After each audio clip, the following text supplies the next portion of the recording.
When Zhou Xiaoping first visited the remote Aboriginal community of Balgo, locals weren't sure what to make of him. They just looked at me just like a Bruce Lee. I was very young right at that time and also skinny. Just kung fu, let's fight. Instead of kung fu, they played soccer. This painting is his memory from that day. The renowned Melbourne-based artist is often inspired by his everyday experiences. Always you see so many things, but something just disappeared very quickly. But what is keeping your mind, there's always something interesting. And later, I still can draw from my memory. That is how I've been trained.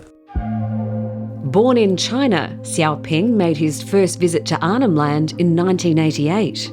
He was attracted by the bright colours and unique patterns of Aboriginal dot paintings. Because I trained as very classical, traditional Chinese painting, landscape, flowers, mountains, all that stuff, right? It's suddenly you found to see this, it's very different, very, very different, right? So it's very fresh, very new for me. Xiaoping was keen to learn from Indigenous artists.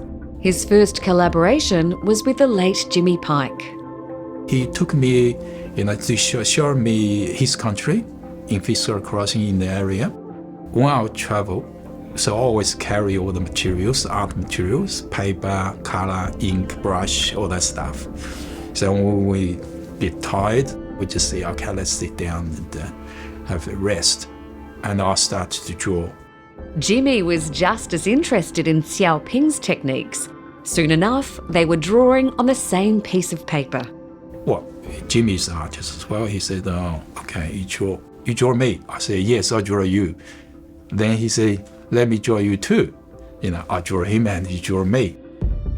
Their work together would result in the first ever exhibition of Aboriginal art in China in 1996. Chinese audiences had never seen anything like it. The feedback from them, they're just saying, okay, we just honestly say we did not really understand. The gap is too big.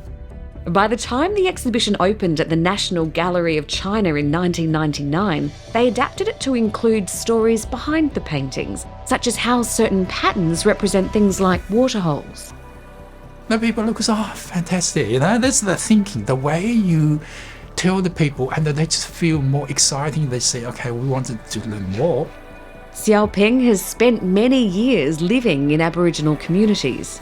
He's trusted by local artists because he sees collaboration as a genuine two-way exchange of techniques and ideas. I borrow your culture and you borrow my culture. Not just melt it, but after that you're going to creating something new.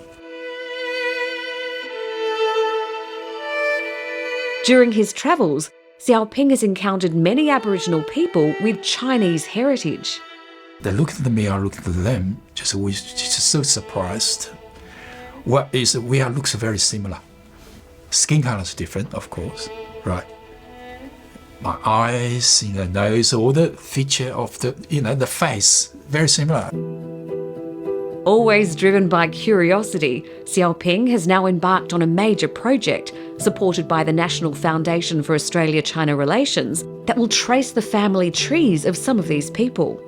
Their stories will form part of a new multimedia exhibition that will ultimately tour Australia and China. They just say, I know I have Chinese heritage. My name have ACAE or Ali.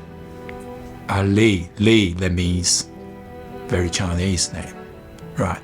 But we don't know where we really come from. Xiaoping says it will be difficult finding all the answers, but the questions are still worth asking. For him, it's yet another way to honour Chinese Indigenous connections that have endured for generations.